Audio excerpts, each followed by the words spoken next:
Everyone, आज हम political science में मौलिक अधिकार के बारे में जानेंगे। संविधान में संशोधन करने के पश्चात नागरिकों को 6 प्रकार के मौलिक अधिकार प्राप्त है, जो इस प्रकार है। मतलब कि संविधान में संशोधन होने के बाद नागरिकों को ये 6 मौलिक अधिकार प्रदान किए गए हैं।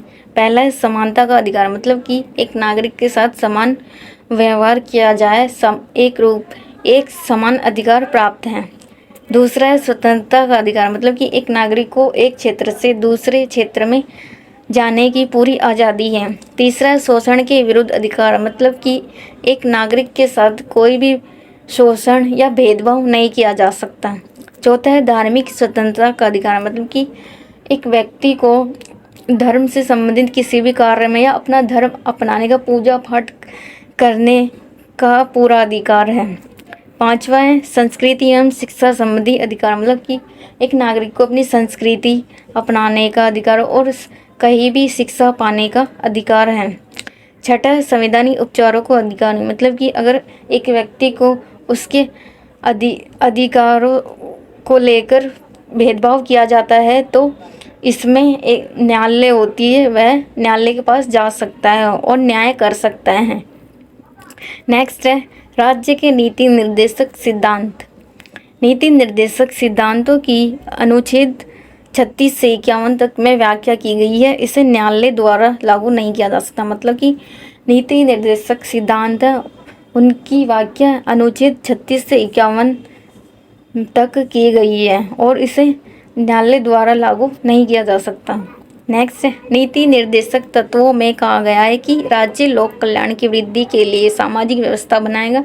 राज्य का यह कर्तव्य है कि वह समान कार्य के लिए समान वेतन प्रदान करे। मतलब नीति निर्देशक तत्वों में यह कहा गया कि राज्य लोगों के कल्याण और उनकी वृद्धि करने के लिए एक सामाजिक व्यवस्था बनाएगा और लोगों के कार्य में वृद्धि करेगा। और राज्य का मतलब कि यह कर्तव्य बनता है कि वह एक समान कार्य के लिए एक समान पैसा प्रदान करे। नेक्स्ट है कुछ दशाओं में काम, शिक्षा और लोक सहायता पाने का अधिकार प्राप्त है। मतलब कि एक नागरिक की अगर स्थिति खराब हो जाती है तो उसे काम और शिक्षा और लोक सहायता पाने की पूरी आज़ादी या पूरा अधिकार प्राप्त है।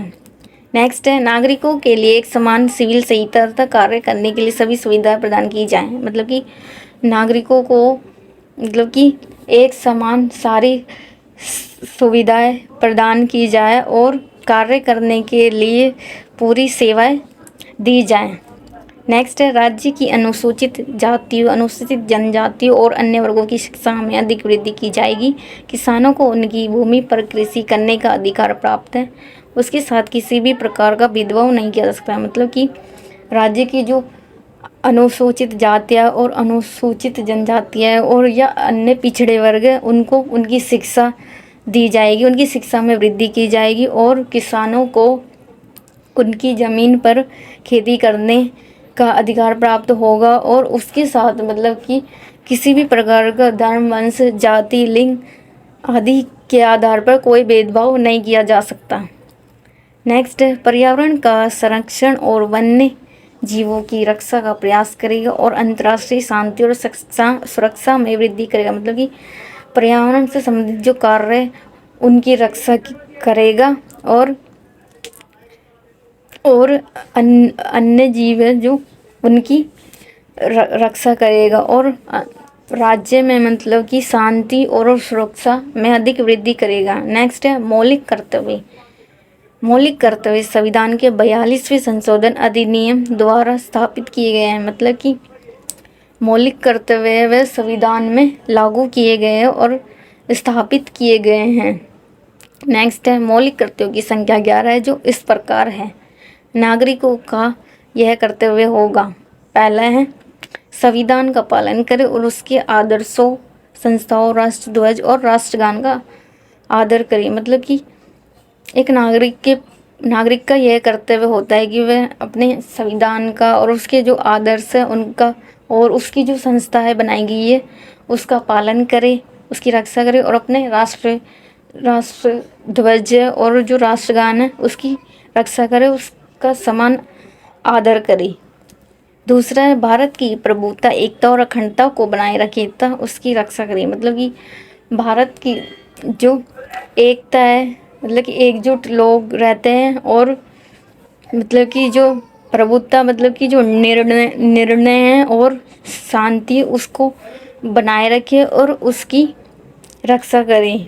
तीसरा, स्वतंत्रता के लिए हमारे राष्ट्रीय आंदोलन को प्रेरित करने वाले उच्च आदर्शों का पालन करें। मतलब कि स्वतंत्रता के लिए जो राष्ट्रीय आंदोलन होते हैं, उनके जो आदर्श हैं उनका पालन करें, यह एक नागरिक का कर्तव्य है।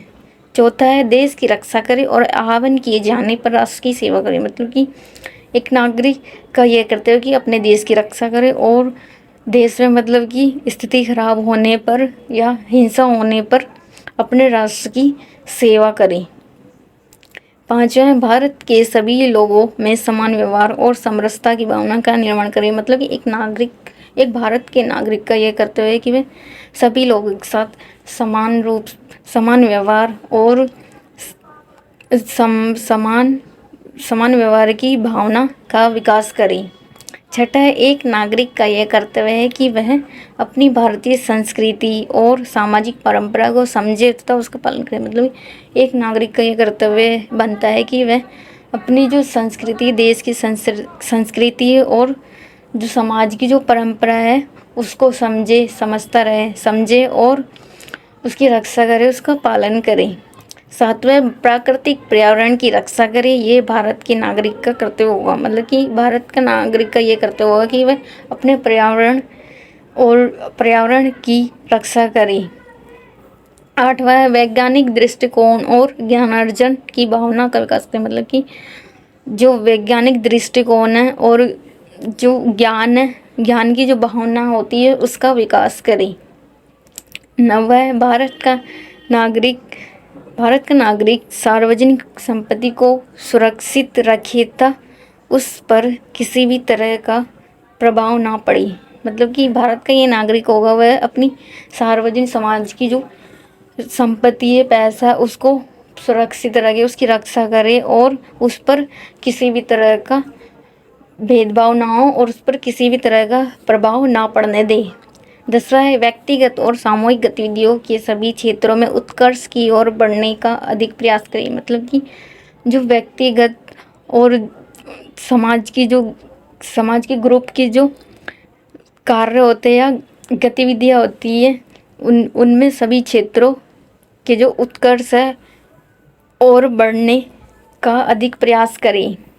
11वां है नागरिक का कर्तव्य है कि वह सबको एक समान समझे तथा किसी के साथ किसी भी प्रकार का भेदभाव न करे। मतलब एक नागरिक का यह कर्तव्य होगा कि वो सबको एक समान समझे, उनके साथ किसी भी प्रकार का भेदभाव ना करे।